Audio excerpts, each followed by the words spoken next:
Hey guys, welcome to my last 2013 favorites video. We are finally going to talk about my favorite books of 2013. Oh, I love books so much.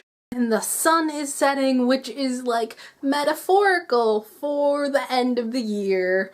So that is why the lighting is going to progressively get worse. We are going to count down my top 10 favorite books that I read this year, starting with 10, going to 1, which is then my top favorite best book that I have read this year. Number 10 is Stardust by Neil Gaiman. This is my favorite out of the Neil Gaiman books that I have ever read. It is just so magical and whimsy and takes me back to like my childhood.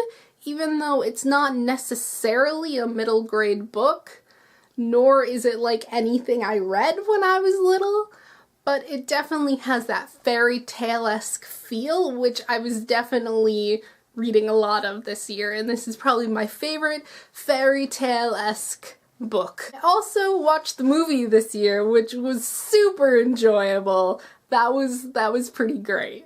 Number 9 is Fahrenheit 451 by Ray Bradbury. Now, I read a lot of Bradbury this year, but this is definitely my favorite. Because not only is it a classic, it is all about books and why reading is important. I just really enjoyed how meta it was, and just his writing is so great. It's not higher up because of the complaints I had about how he wrote all of the women, which there were only 2. One dies. Does the other one die? Maybe both of them die.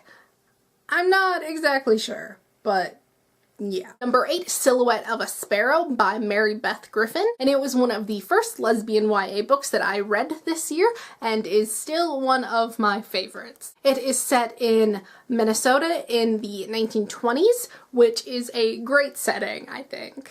And so there are flappers, and the main character falls in love with one, and she grapples with her sexuality and her family and kind of just the socialness going on. It's just a really cute love story, and it's so simplistic, and it was just really nice. It was a nice, simple read. Number 7 is A Little Princess by Frances Hodgins Burnett, and this is now one of my favorite classics. I read a lot of books that took me back to my childhood this year, and I really needed that. Because here I am living back home again, and really just needing the simplicity of childhood. And this book definitely gave me that, because the main character is just so kind and gentle, yet such a strong female character. And it was just a story of hope, and I needed hope this year. It was a story of surviving the crap that's going on in your world and using your imagination to overcome that. And I needed that this year, and this book definitely changed my life. Number 6, Please Don't Make Fun of Me, is The Host by Stephenie Meyer. This looks so huge compared to my head. The reason that this book is even on the list is because it is what got me back into reading. Before February of this year, I did not do a whole lot of reading. I read maybe 1 book every 2 months, maybe. And I was at a really tough point in my life, as you guys probably know, because I talk about it a lot. I really needed an escape. So I got back into literature, and this was the first book that really captured my attention and made me read forward and want to know what happens and really get back into like the thought process of plot and what's going to happen and character arcs, and it was just a reintroduction to the world I love. Maybe if I reread it now, I won't like it as much, but right then is when I needed it. Much like The Host was a gateway drug back into the world of reading and booktube, number 5 was a gateway drug to the world of adult literature, and that would be Love Walked In by Marissa de Los Santos. And this was really the first non-YA book that I read, if you don't count The Host,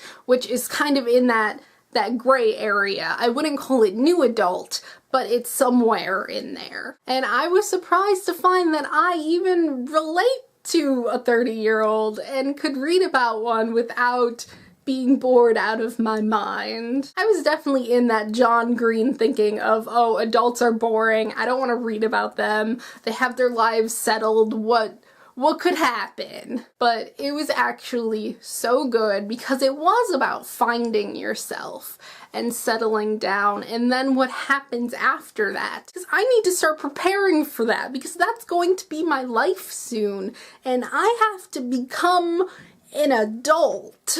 Marissa de Los Santos is a poet, and so her prose is just wonderful. And the characters were just so quirky, and there were references to old movies and classic literature and Harry Potter, and I think it was a really good book to start out with. Number 4 is The Beginning of Everything by Robin Schneider. And this book, I don't even know what to say about it. It was just a really good YA novel. This is what YA should be. It kicks the normal young adult tropes completely in the balls. It just karate chops the manic pixie dream girl trope.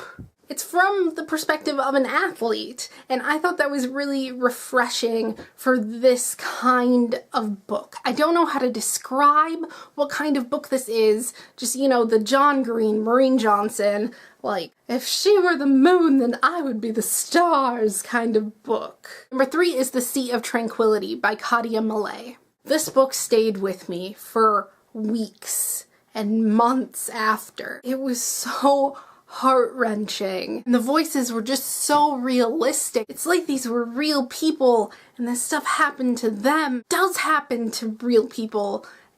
And I don't know how to describe it. And I think the contrast between the humor and the tragedies really enhanced it. And I'm not sure what I'm talking about. All I know is that it was really good and just stayed in my mind. I couldn't stop thinking about this book and these characters. And you should just read this book because I said so. Number 2 is The House at the End of Hope Street by Mina von Prague, which I just read this month, but it definitely makes the list. Because it is all of my favorite things into one book, and it's crazy. And it was just something I really needed to read because the main character and I are basically going through the same exact thing right now, and it sucks. But it's really nice to read about characters that you can relate to. Not only that, it was just a really good read because it's about a magic house and ghosts and books, and I don't know what's greater than that. Actually, I do know what's greater than that, and that is my number 1 book, which is Mr. Penumbra's 24-Hour Bookstore by Robin Sloan. And that also has all of my favorite things jammed into one book, only this one I felt was just so much more action-packed, and it got my adrenaline up. And I don't read action books, but this one was so good because it was about books and cults and Google. You know I love Google. And there's a mystery, and there's cutie patooties being cute, and computer programming, and taking old media, new media, and smashing it together. And there's nothing I love more than meta about books and media and old media, new media, and all the medias. And it was just my number 1 book of 2013. And I'm sorry if that was a little anticlimactic. I feel like there should have been more excitement and in your face and stuff. But those are my favorite books that I read this year, so take it or leave it, man. Thank you guys for watching. I will see you next time. Bye! It's just so beautiful.